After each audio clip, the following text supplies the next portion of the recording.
see ahead of us Lake Jindabyne. And that's the water reservoir where the water for the power station we saw this morning, that's where the water comes from.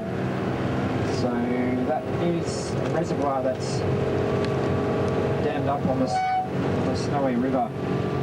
Now on the Snowy River there's two reservoirs, there's this one and Lake Eucabine. And Lake Eucabine itself is 9 times larger than Sydney Harbour. It's massive, really, really big reservoir.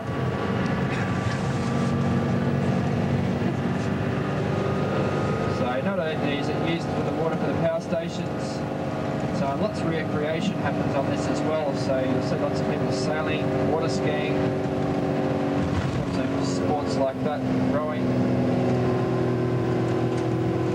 paddling, swimming, fishing.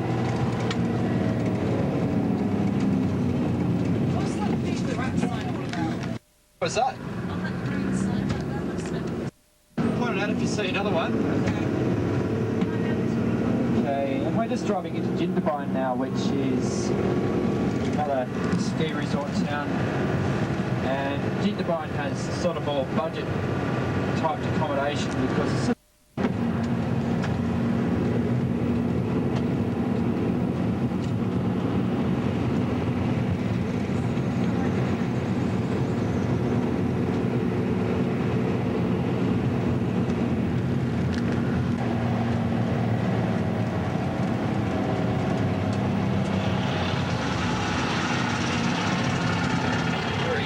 sounding truck.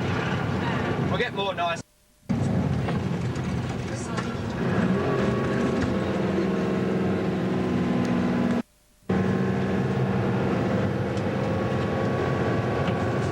Okay, so from here we're going to head up to Kumar.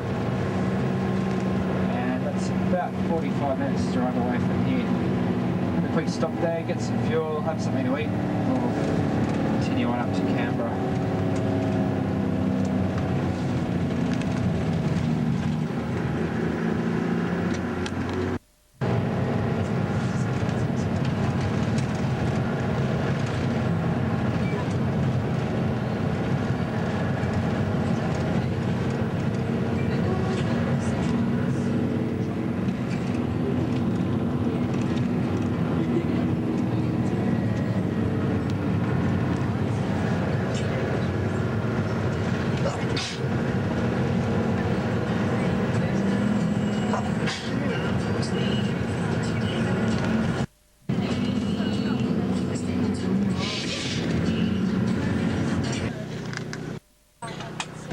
Yeah, me too.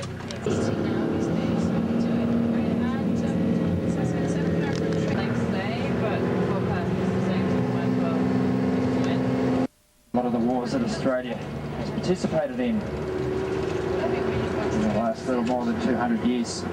And what we're on at the moment is Anzac Parade. Now, the other 2 days ago was Anzac Day. Now, Anzac is a bit of an acronym. It means Australia and New Zealand Army Corps.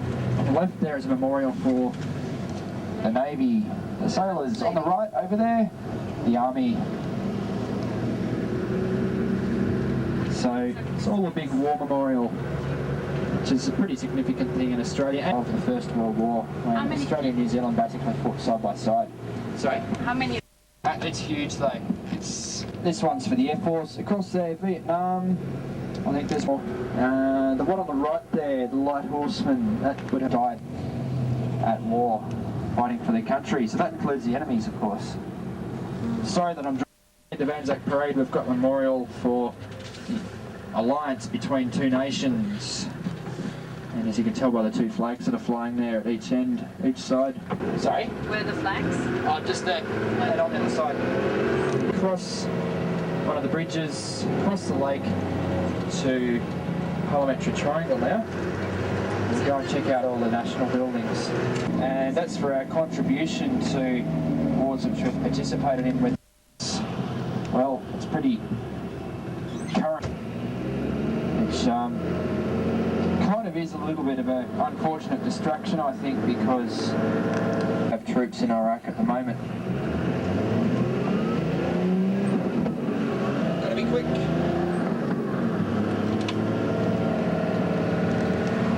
found it very hard to defend ourselves independently, so we need the help of other nations to triple our funding on the Defence Force and introduce conscription, which means that there will be compulsion from the United Kingdom to Australia. It's a bell tower. So thanks guys, that was from you.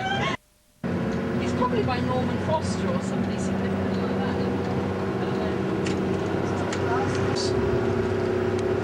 Which makes it a bit hard to navigate back the opposite direction where you don't want to end up in that building over there. You can even grab a pair from there if you want. The next one is the High Court of Australia. That's that big anything that goes to the cases are being fought in there at the moment, for instance. Federal Parliament was held in Melbourne. Obviously Sydney wasn't too happy about that. There was great haste to build this building, and because it was during the Great Depression of the 1920s, they decided, let's put a temporary building in, keep this going for now. Now here's a good spot where you can see the architecture of the city. So when those two flagpoles line up, look to the right hand side of the bus and see how it lines up with Anzac Parade and Mount Ainslie where we've come from. So have a look. Right, go.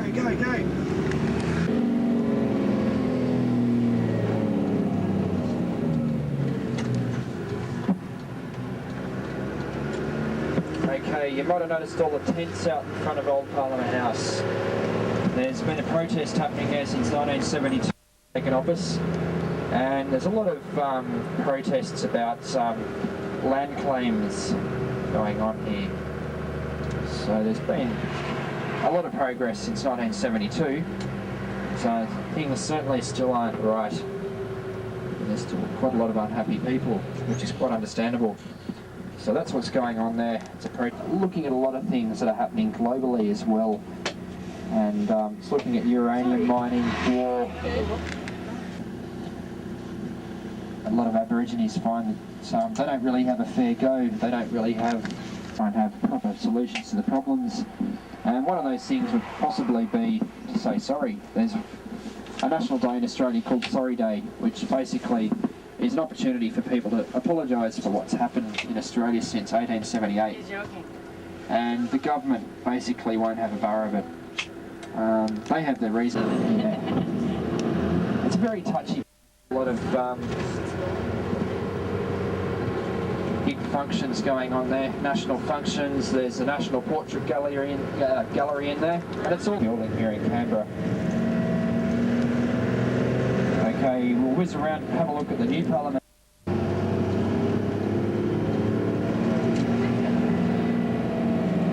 There it is. So that's known as Capitol Hill up there. Can we take a picture here? Ow! What's that? Oh! Yeah, not by a postcard, because my camera won't make much of that. Yeah, it's... Okay, so that building in front is a typical Parliament House. It is huge, and you can only see a very small part of it. Most of it's underground. There's 2,000 rooms, and the amount of money they spent building it is 1988. So that was our bicentennial years, 200 years after the first fleet had arrived in Sydney.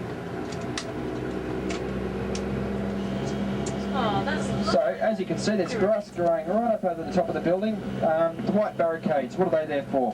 Well, security at the moment. And if the Parliament House was in one of the bigger cities like Sydney or Melbourne, I don't think the government would get away with doing that, because everyone would protest, like say, no, that's our right as an Australian citizen to walk up on top of that building. Basically, Canberrans themselves couldn't really give two hoots. They don't come up here, so basically the government's gotten away with putting very cheap.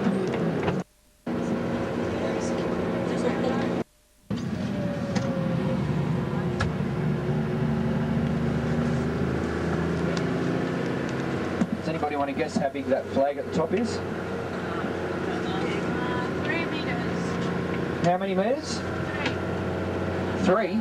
Yep. 25 minutes later. Give off. I think someone's... No, it's not quite anymore. It's too dark.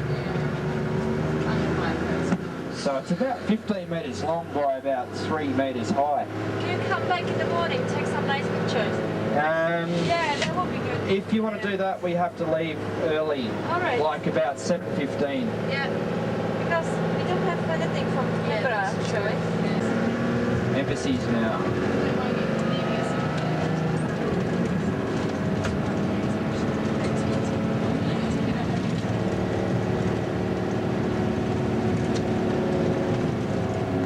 Okay, you guys from the United Kingdom, here you go on the left, that's the British High Commission.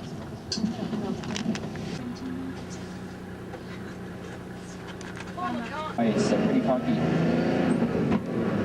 Okay, so those that don't want to do the cave tour, there's a really nice walk you can do around there. You know, if ever you leave your job, you have a new career in filmmaking waiting for you. Okay.